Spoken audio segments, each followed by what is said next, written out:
eza ya biso nyonso. Mais chose étonnante, ozomona kaka soki bamoni biso na barabara, on dirait totambola isu te. Soki bamoni ka biso na barabara, la Rwandais. Soki bamoni yo na fasi ese ya batoti, Rwandais.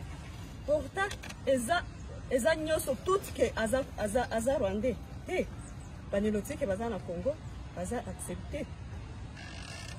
Eza lelo te ke baopesa biso nationalité te. Bapesa biso nationalité. Toza na nationalité depuis kala. Mais chose étonnante, soki ka babandi bitumba, on dirait biso nde to bandi, on dirait biso nde toza ba promoteur. Pourtant eza faux. Eza faux. Toza awa pona koyebisa gouvernement na biso.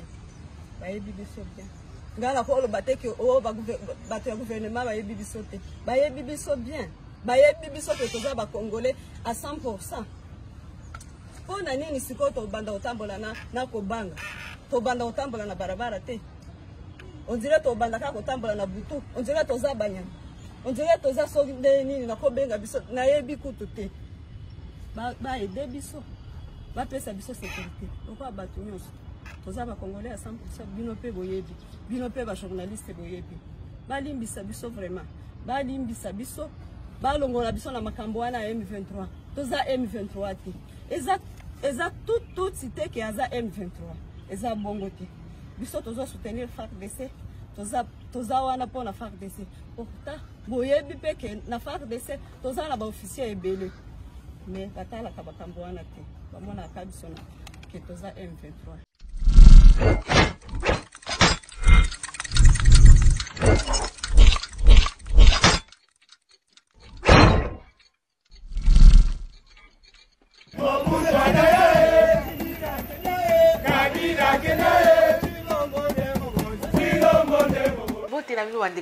Partout au message qu'on a sur la Tindika télévision, la chaîne idéale de la Lobaka toujours mais la camino actualité en temps où et singeli qui régné partout na mabota na bino bande ko balandi na pesi merci na makolo chana rifan qui sombe elongo na papi keli pona mokolo ya lelo tozo solo na mwana mboka combattant ya tongo.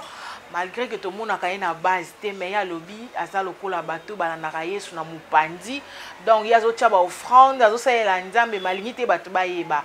Il s'appelle Monsieur Didier Kaimbe, ou Azali, Moko, Azali Kosunga, peuple congolais, Nakati a koede, on a formation, pe kocha moi libaya ko élever niveau ya ba jeune congolais. Sans plus tarder, na pesier mbote na yo na bengo professeur Monsieur Didier Kaimbe. Entrepreneur congolais. Voilà. Kaimbe, vous allez fondateur et à fondation Sagesse Divine na mukuse BLC Sinde to yebelaka. Ça va donc ndongo lobby naza mukambi ya fondation Sagesse Divine. Fondation Sagesse Divine et outil kubanda na centre de formation kubanda kinango BLCC Banaki, c'était depuis 2006. Donc en janvier et kubanda kinango une année 2 ans après et toyaki kobakisa l'idée tout sukaka kate na formation ya centre et comme fondation oyo esamisi objectif epele na 4. Vous allez œuvrer dans le domaine de l'environnement aussi, vous allez dans le domaine de la réinsertion sociale, assainissement, domaine agro-pastoral, vous allez dans makambo etali lokumu na ba mama, batela pe ba mama pe bana oyo social eza malamu te tozali kobunda mpona yango mpoya mbola koluka kosunga oyo ezali lokola mokumba oyo toza na yango wana. Voilà, merci Nayo, Papa Didier. Ils ont un question d'actualité avant de faire la peine le 30 juin, en tant que jeune, Tomoni Mwenge musique à maison mère et Kobeta concert dans le stade de Martyr, balobi 40% et kokende na est pour nous soutenir FRDC de la école. Le temps que jeune, bamsou balobi sengeli ba annulé parce que mbo keza na kimiate, yo moni yango ndeni lecture na yo par rapport à ceux ezani. Bon, eloko liboso na kolobaka eza likanisi moko ya malamu ya kolongola ndambo ya mosolo na bango basambisa mpona kokende kosunga bandeko. Bato ebele bayebi te makambo lolenge kani ezali na ngambo na este. Biso awa okoki kotambola okozwa mwa lipo olie na kimia, okoki kozwa mwa Thomson olie na kimia, ezali na bandeko mosusu mpona kozwa lipo ezali pasi mingi. Ezali bango moko te mutu balingaki vi wana, eza barealité moko boye eza kosimpose nde esengi bango baleka na badifficulté wana. Ezali likanisi moko oyo biso nyonso tokoki kopesa ngo nzela na bandi ete guerre eza awa na capitale te, guerre eza na este. Soki tolobi awa eza na baaction mosusu, bamanifestation mosusu eza kosanga, bamanifestation eza kosangana oyo mpe eza kosenga mwa mosolo. Mais bandeko baza kokanisa yango te, tolongola ata mwa ndambo tokende. Soki bandeko bazwi likanisi ya kozwa mwa ndambo ya mbongo oyo eza motoki, bakotelema bakobeta eza motoki na bango. Mais soki bazwi likanisi ya kozwa mwa ndambo ya mosolo ekende, eza mabe te, eza mabe te. Soki mwa savon, mwa sukali, mwa nini kosunga, mama omoni baimage mosusu ezali komona mwana mokie amemi mwana mokie mosusu baza kokima. Eza baimage moko etanke baboti ekoki koshoke bana wana mutu balingaka te bakoma na condition wana. Mais lokola likambo ezali biso kaka ezala mpona bandeko ya wenge te, biso kaka baoyo mpe tozali awa oyo azali na makoki akoki kotia maboko. Ezala likambo totikela gouvernement yango moko te, totikela chef de l'état ye moko te, mpo makambo eza ebele. Ndambo totiani maboko nde tokosunga bandeko na biso te basentir ke non, même na Kinshasa bandeko mpe baza na souci na biso. Élection na mikolo eleki 2006 tomonaki ozalaki na structure moko ya monene na ngaba oyo tokobeta lisolo pole toza déjà na commune mosusu évolué depuis 2006. tomonaka osera baélection babetaka babotolaki biloko yebisa biso nani mwa moki ozali moto ya UDPS to na susi kaka ya kocompatir na bandeko ya UDPS. Kobanda na élection 2006 tozalaki mais lelo tomoni mpe mwa malili yaki monsieur ekoti mwa mingi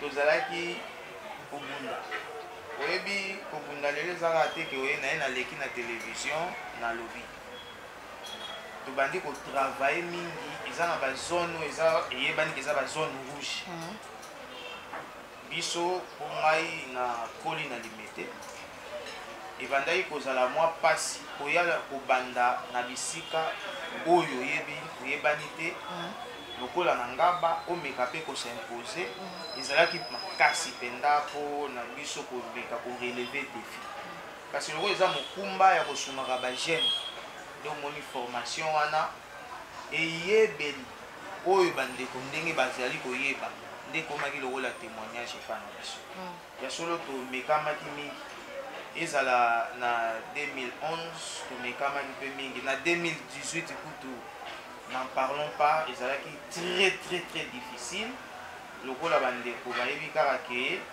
ndeko oyo asutenaka baide ya et surtout moniere otiaka na nzela tomisana komona yo nango oui moniere ezali awa okomona yango ezali yango donc lokola asutenaka Félix Tshisekedi esingelaki na biso komena se nalekaki mpenza na mwa badifficulté ebele.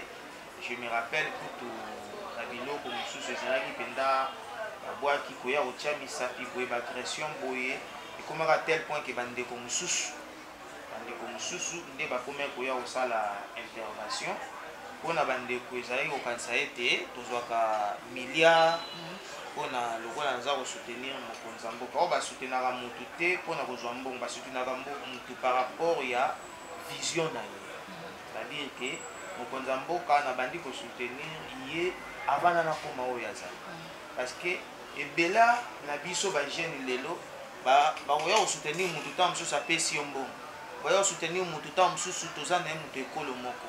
Or kosoutenir motu il faut kolanda nini oyo ezali philosophie na ye ozomona c'est parmi bapoliticiens bazalaki très doux avant même akoma mokonzi ya mboka ti lelo aza très doux donc c'est à dire que alingaka vraiment komema souci ya bato c'est ça un peu nazwaka ta mingi ya kolanda émission oyo ndomoni même ata séparation ya lamuka ndenge esalamaka kolongwa na bango nga nayebisaki bato ke nous devons soutenir mokonzi ya mboka par rapport ya mboka ndenge ezali climat tension ndenge ezali donc esengeli kopesa nzela na ye akamba mboka heureusement mpe lelo ebele na bato oyo bazalaki kotiola komenase koyina lelo oyo bakoma kopesa nga raison en tout cas ozalaki na raison bapesi yo raison te jusque là pamba te tomoni mingi bazoloba mandat chef de l'état asali eloko te bilan négatif voilà yo oza toujours koapporter soutien na yo motivation na yo eza nini kaka bon nga na koyebisa bato ke problème à Congo situation à Congo ezalaki très grave tokoki kobombama te même bandeko oyo mosusu baza koloba mpona bango ke mokonzi ya mboka asala eloko te bamiyebi bango moko ke ndeko oyo abundi po akoma ndenge na 3 ans ya pamba donc nga nazoyebisa yo biso baoyo c'était très difficile mais par rapport ya foi par rapport ya mutu ya kozwa temps mpenza ya kolandela motu donc je faisais tellement confiance mpe nazalaki korassure bato ke topesa ye temps problème eza ke akoreleve défi même mpe ndenge nazoyebisa bango topesa ye temps lisusu bata topesi ye temps te mais baaction déjà ezolakisaki lobi eza plus meilleur oui baaction na ye en tout cas omoni déjà likambo ezalaki nanu tobande komona yango impossible au départ ezali likambo ya gratuité mais okoma ya komi abeti mpenza loboko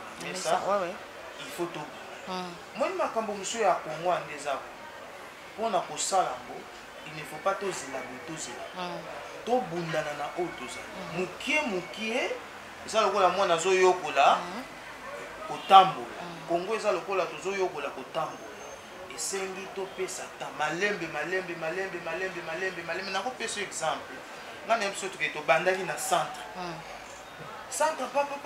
papa fondation oyo objectif ezali ebele soki nzela okutani na bakonducteur na bato mosusu tokoki kolobela objectif ebele objectif wana tobundi papa fondation lelo toboti société ezali éducative oyo ezali na ebandeli mpe eza déjà prêt mikanda nyonso makambo nyonso ezali au marché koya lobi tosali donc eza balisanga ya bagene oyo lelo tosunga misu baza libanda oyo eza bapreuve bazodéfendre mosala oyo biso tozosala mais tokoki koloba te ke non à l'époque lokola na soutenaka président Félix Tshisekedi lokola ye moto azotambwisa te na kosala te non j'ai dit ke na banda baactivité banda kala voilà tokota nanu mpe na lisolo yango tomoni de BLCC oyo ezali centre de formation oyo ebanda uta kala baprogramme nini botie na kati to ezalaka déjà na kati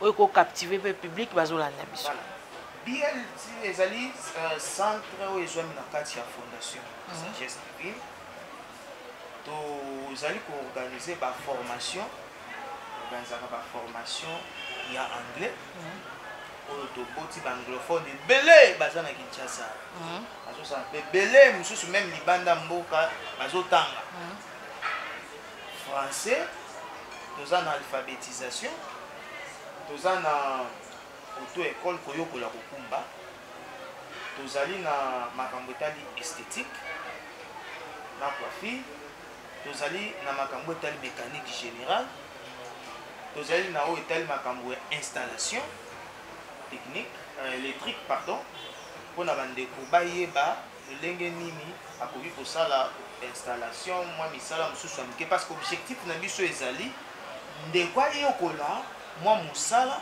oyo kosunga ye lobi azwa mwa 10 francs. Ozomona bandeko ebele lelo akoloba le mosusu mboko oyo boye mboko boye tuna ndeko wana mosala nini wayebi difficulté akutanaka nango epesaka nzela te ke aleka na place to ayeba eloko moko solo. A partir ya bacentre ndeko akoki koya lolenge kani bandeko mingi ya bilenge tozosala na bango awa na kati ya mosala oyo baza bandeko bayokoli awa bamosusu baboti babandonaki bamosusu makoki ya kotanga ezalaki te mais aleki epa na biso bamosusu bazwaki formation bafuti ate eloko te aleki epa na biso lelo oyo formation wana ayebi esungi bandeko mosusu bazongeli kelasi apesaka cours awa asungaka formaka bato mais atangaka mpe kelasi mosusu atangaka mpe na université bazali mpe lelo bakotémoigne mosusu mpe esungi ye azwi libaku malamu par makambo ya baanglais oyo aza libanda mboka mpe azotanga. Donc biso oyo tokosenga baformation oyo eza eloko moko même na baniveau ya baparti politique lelo ebele bakoloba ya mosusu ke non je me retrouve pas oza kose retrouve te tuna ye bakopesa mosala ozo comprendre nde na esika wana biso bami oko personnellement eza na projet oyo tosali comment tokoki kosunga baparti politique plus précisément neti ya IDPS kosunga bandeko na nzela ya baformation oyo ndeko so ayokoli kokumba parti esungi ndeko ayokoli kokumba ata na niveau ya parti azwi mwa quelque chose te to libako epesami te mais na niveau ya banzela mosusu na banzela mosusu ndeko akoki kozwa mwa libaku akuzwi mosala bandi kosala mais mosala wana azwi oyosala mais euteli wapi na kati ya parti po parti ebimisaki mwa quelque chose ndeko asali nini alandi formation kasi eza bandeko mosusu kolanda formation omona yango lokola bazokitisa ye niveau te bazosunga yo lobi oyeba mosala oyo ekoki kopesa yo nzela bambula na bambula ozwaka mosolo makambo nyonso olobi na biso awa ozoparaître jeune par rapport à makambo oloba bielsisi yango oyo ya baformation oyo ozosala mwa 20 ans okolakisa baike osali déjà combien de temps ou bien est-ce que oza en ordre na l'état par rapport à makambo ozoyebisa biso est-ce que expérience ya makambo ozoloba ekozala approuvé na quelques personnes oyo bayebani mpe ya malonga na mboka to ndenge nini biso nakoloba ke ça fait plus de 10 ans tobandi banda 2006 pour tokoloba 15 ans toza na domaine surtout makambo etali baformation mpe toza na baekole ebele totravaillaka na bango partenariat na ville ya Kinshasa mpona kosunga ndeko aza na posa formation afandi na esika songolo à partir ya bureau awa tokoriente mutu okoki kokende kozwa na ekole songolo tosolola na bakolo ekole eza na cadre ya lisungi oyo bandeko mpe bazali mwa mokie mpe tofutaka na esika oyo wana na po epesa mpe banzela na bandeko baya koyoko na banzi okuti biro sokuti efandi boye seke leta alekaka soki okuti biro efandi boye seke leta alekaka. Voilà, tout à l'heure, projet ya monene ezali pona kosunga baike bazwaki occasion ya kotanga te baike pe baza na besoin bakoma utile na société. Est-ce que vous koyebisa biso projet yango ezali nini? Voilà, projet yango ezali na makambo etali comment pour élever ba niveau ya bato to osenga mingi na kati ya ba parti politique. Pourquoi projet mingi on a attaqué ma parti politique mingi? Pour lelo bilenge belé baza manipulé. Vous avez de tellement za na musala osala traité, so ba benge lobby to bima na balabala poto kende ko contredire eloko ko. Ayebi ata fond ya likambuté. Mais au moins ba kumbi pour ba payer 7 ans sur 2000 francs. Pour ba payer 7 ans 5000 francs. Mais ndeko wana soka ayebi musala na ye. Ake musala ok musala yo kokumba ina ba bêtise te ke le kambo obimise ka bilenge belé na Kinshasa oyo na mboko na ba province ebele baza ko memama pona ba yi politique. Oh, c'est erreur rebelle, erreur makasi o bandeko na politique baza ko sala. Bilenge wana lelo okotambola wa na nzela kokuta muta bandile msusu $10,000 autant de chazo kabela bango na nzela. Lelo ko kabela bilenge wana poyo za nango. E bongo lobi so za nango te. Bilenge ando moni ba finga. Oleki poyo za nango te okoki mabako mo finga. Mais soko zu mwa ndamba mosolo yo. Olobi nga na kangisi yo na bandeko yo bokanga na nombre boy bokende sika boy. Oyokolisi bango kokumba. Ndeko tanga sisi kokumba azwi libaku ya okende kosala musala. Aotika na souvenir formation na zwaka tinde na yebi musala oyo eza grâce ya honorable Songolo. Eza grâce ya ministre Songolo. Eza grâce ya autorité Songolo. Eza grâce ya politicien Songolo. Pour ba politicien pe ezala za na opposition, ezala za na majorité, baza na mwa mosolo na bango. Akoki pe ko sunga bandeko. Eza ka te ko zela, bo zela ngata on okoma na place Songolo. Tant okoma na place Songolo, ba charge okokuta. Ekozala la msu na makoki to sala biloko ozaina. Or na quartier mo za ko circuler, oyebi bandeko yo batanga te, bandeko yo baza na msala te, to sangisa bango.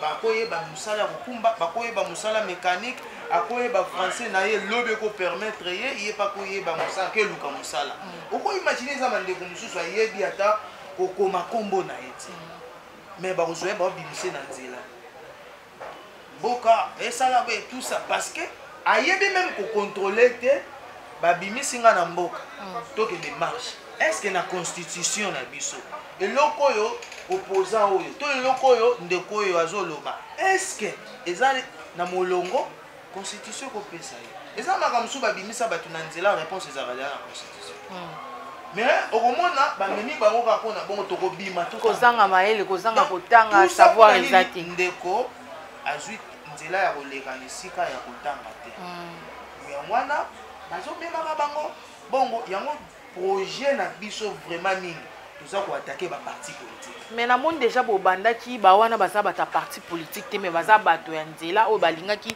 koyekola to monaki plein à craquer ndenge o remetaki bango ba diplôme de na ebité to benga yango nini ya fin de titre nini ba brevet na bango avant to kota lisolo yango to singi na ingénieur abi atie la biso na nous élément on est plutôt continuer entretien na biso tout fait ces images parce qu'il y a des images que nous devons mettre dans notre site internet, nos pages Facebook, par-ci, par-là. Et ne pensez pas que le brevet que vous avez eu, cela veut dire c'est l'action de laisser passer et parler anglais couramment. Vous avez un niveau d'anglais à la maison. Vous respirez un jour pour prier même good morning. Ok? Voilà, sans plus tarder, je vais appeler. Lorsqu'on nous appelle, s'il vous plaît, vous pouvez passer par là. Nous respectons le mesure de gestes barrières. Ok? Ne venez pas nous serrer les mains, s'il vous plaît. Ok? Si je vais faire ça. Parce qu'actuellement,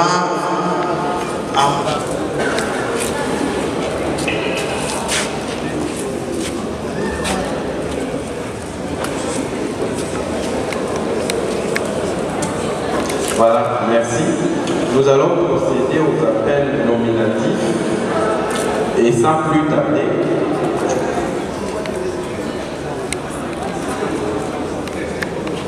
Merci. Sans plus tarder, nous appelons Madame P. Bangwema Rachel.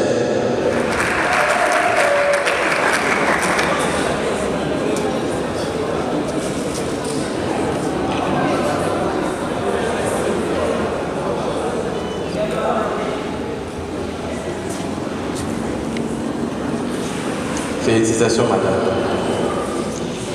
Elle est suivie de Madame Lokweke Masenge Josi.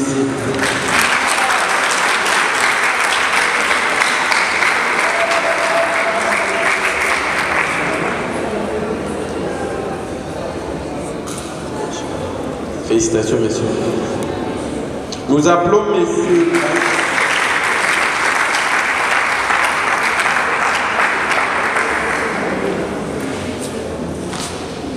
Félicitations, messieurs. Voilà, merci ingénieur. On a image au Tchouko Balancé Bisso. Yebisa Bisso na nous, professeur Didier, plein ya boye. Au salagi ndenge nini pour est-ce que formation est gratuite pour ceux qui payent fiki ne tondi boye. Motivation bien mutu mo wana simana yo. Ya parti politique pe ka ndongo lo bien atindela ko batu, atindela ko bambongo, kabala lisolo. Maman journaliste, na webisa yo ke musalo ndenge to bandi ti to komandi to komi bo to tikala ko zwa 50 francs ya ndeko songolo ata bandeko mususu bayinaki ngai mpona président Félix na tikala ko zwa ta 1 franc te mwa mokie ya mbongo tosengaka soko oyo futi tokolia nyonso te nayebi soki toza na bilenge awa batangaka il faut que bango, il faut que soutenir bango. Moi, mon cœur est étikala. Tout ça, le fonctionnement, il y a l'activité, tout apporter un plus. Les Cambo et le lobby à manifestation, on a bandit à Molé. Banda 2006, Bamingo Baye Binga. To bandi ko sala ba manifestation na école Wembo, ici ka centre na biso banda. To banda ko sala 4 écoles batu ebele. La image mususu ba archive ba photo ezali to konuka toyena. Ceux qui te formé donc mutasili si faut ko pesa mutu lokumu, ko honorer mutu. Et ça peut-être à bandi ti akoma na niveau wana silisi ayebi pe musala. Tant aujourd'hui moi brevet wana il faut au sanctionner mon moi ba manifestation moko boye oyo ko honorer mutu. Yango moni to banda to bandi na bandini wana na basal sindo moni to ya. Est-ce que diplôme mon côté après ça biso 1 franc on a ça diplôme mango est-ce que libanda mboka pe bakozwa en valeur bien na ba compagnie mususu likambu oyo wana loko les arts diplôme pesa na combo ya fondation ese loko ebani eza na kanda na mais on reconnaître est-ce que ba formation yango ezalaka kundenge nini est-ce que eza gratuit bien soki ka mawana yo ndo ozi muto tie na musala to na formation ne bandeli te na biso bambulu eleki ezali na bandeko bako témoigner oyo tosungi ayokoli libele pe basilisi lelo bazosala bakomi pe ba responsable mais okuta eloko ndo okuti na fandisi boyi biroui mosolo tofuta yango sanza nyonso na soko bandeko bayaka kotangisa kofuta baba soki esengi ndeko akende kotangisa esika mosika transport fonctionnement eza na mwa mikanda mosusu biloko mosusu ya leta mwa moke esengaka kopesa boye osala boye donc esengi biso mwa mosolo ndenge omoni oyo toza kokunda na makoki na biso yango tolobi soki esengi mokolo to moto moko mpona koluka lite ya ko réduire chômage pas ba jeune aye na bilenge azana mwa makoki na to ko solola parce que biso vision ezali mingi ba jeune batika kozala distrait ba jeune ba mema na mupepete kaka lelo ala muki boya mema mina mupepete ekoma pe mutaye abandi koyebisa te to kende lobi to kesala bete azongisi muto na molongo pona nini ajuta otanga constitution kwa ye ebele bakumba maka mususu azwa atanga na constitution mboka likambo ekobimisa ba koyeba pe na kotanga ata constitution te likambo komi bwe musala yango ba kotanga te ba kotanga te c'est ça le problème biso wa soki muto aye neta yokola même kokumba ayokola mécanique musala maboko tosalaka makasi ayeba ta kokoma moke ayeba ta kotanga moke po bakosa ye te tanga okende osigner contrat po bakosa ye te tanga okende kosala likambo moko songo asigner mukanda oyo la mususu ekomemena na prison yango moni tosalaka makasi ata musala maboko lokola menuiserie to école kokumba coupe couture pe ndenge ezali esthétique mais il faut yeba mwa kotanga moke po lobi bakosa ye te voilà na bato nyonso baolinga ko adhérer fondation to BLCC basala ndenge nini bon pour contacter biso bureau ezwami na Arumi avenue Arumi numéro 38 na Lemba Super. Donc talani na shop ya réseaux sociaux mo ezali awa kana rond-point super donc okutana na biso toza na biso wana même likambo etali likambo ya projet ndenge tolobi okoki kokende tolakisi totali nini esengeli kosala parce que bacontacte yo tozozonga na projet parce que message essentiel na yo eza exposition ya projet na ndenge otiko biso tout à l'heure parce que eza trop capital pour soutenir vision ya chef de l'État yango tokopesa opena temps o tia yango liboso ya bato nyonso ntango mosusu mokonzi ya mboka mpe place aza akokolanda yo numéro ya téléphone coût ya adhésion pour la formation et puis consort nde nazomona papier awa. Voilà, numéro de téléphone ezali plus 243 81 940 93 63. Et ça fait numéro à WhatsApp.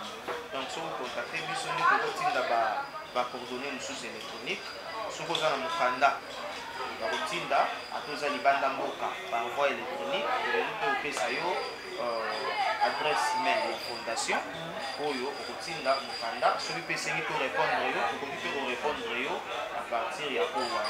Mais inscription eza gratuit makambo etali neti session oyo tozolinga tobanda session oyo tolinga tobanda tosala yango surtout loko ezoconsidere na vacance ekozala na prix moko vraiment ya se prix moko vraiment ya se oyo kosenga na bandeko baya kofungola kokomisa presque kozala ofele ouais. À partir ya début ya mois ya juillet namoni mpe bakomi cette session pour objectif d'aider les orphelins soki nini na décembre yango na ngi oloba biso tozalaka na ye biso tosengaka mwa ku ya mbongo moke bénéfice oyo tozwaka tolingaka te ke mpo fond ya libanda ekoya te mais na mwa moke oyo tokozwa awa nde tokenda kopose baaction sur terrain na mwa moke oyo tozwa awa na bénéfice tofuti awa tolingaka toujours quelque chose esala eza etikala mpo tokende kosunga bandeko mosusu baorphelin. Voilà, merci tokomi na suka sikoyo projet yango mama na likambo oyo ecaptive biso toyamba yo totikeli yo mwa temps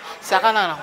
Non, projet ezali to lancer yango mpona koluka kosunga bandeko ezosenga moto akozala na makoki akosoutenir mpo ayebi mpe bato oyo ye moko akoki kotinda biso tokosenga te keno topona bato be bato soki yo moko olobi ngai na kozwa prise en charge ya formation wana okoki koya na liste ya bato na yo toyokani ndenge nini ekoki kosalama etalisi yo projet ezali bandeko projet oyo bandeko bakoyokola to école tokomema bango na 3 mois bandeko bakoyokola esthétique na coiffure tokomema bango na 6 mois bandeko bakoyokola mécanique générale na coupe couture tokomema bango na 6 mois mais projet ezali ya kodémarrer avec 540 personnes.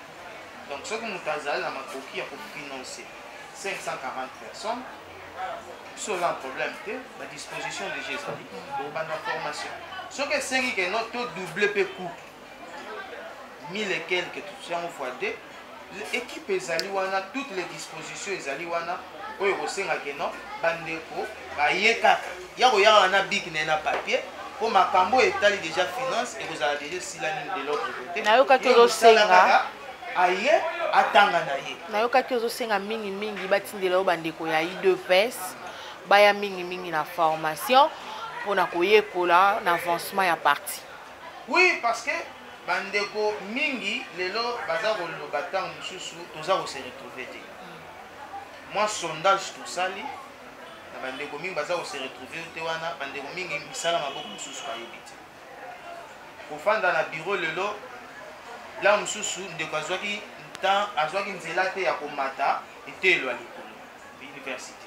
Mais à partir ya musala awa ekoki kosunga ye akoki kokende koyokola awa kokende kosala mosala libanda ozomona ekopesa ye tante alekaka atambolaka kaka boyeboye te abetaka bawine amelaka gene ekokoma akei mosala ewa ayebi keza heure ya rendez-vous tokokutana na base to rendez-vous na cellule akoya rendez-vous na cellule akozala bataille pour perdre les sociétés et pour permettre même na kati ya parti batu ebele bazala na moi moral mati lisusu likolo soki lelo secrétaire général na biso abengi yo penza a confier aux tâches est-ce que kozala la mesure ya kosalela yango nayebi si yo ke toza na bapartenaire basite ebele ya Kinshasa projet o ndenge ezali soki babi 500 baya na kodemontre CG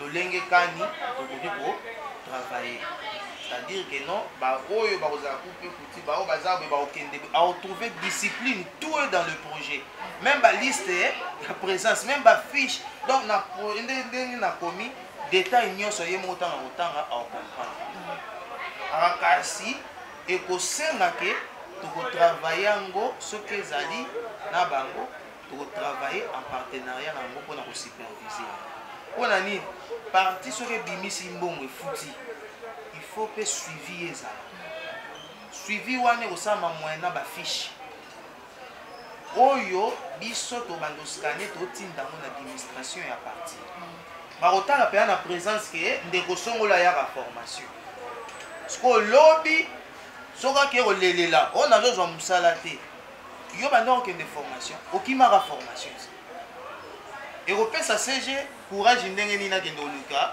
abeta mutu alukela yo mosala mpona nini amoni ke non on néglige na yo formation. Voilà, merci à toi papa Didier Kayembe. Tu comme vraiment la souka, il y a entretien d'absence mokolo à lelo. Ni toko ko retenir na yo pour te comprendre na souka. Moi message moi mon poussé kaka pour bazo signaler sur mon déjà et commis peine.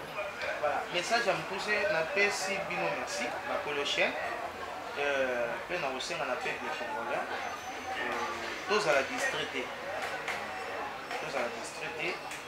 Mboka eza ya biso nyonso esengeli na biso kosala makasi kosoutenir bandeko na biso baza na est tokoki kosoutenir bango na makoki oyo tokoki kozwa yango awa na Kinshasa to na baprovince mosusu tokoki mpe kosoutenir yango moyen ya bamoyen oyo bandeko baza libanda ya mboka badiaspora mpe bokoki kosangana bosali fond na bino moko otindi bokoki kosunga bandeko na biso ya este et de soutenir vision à Mboka. Surtout, moment où c'est très capital, nous avons remarqué que guerre à Est, tout le monde était très éveillé.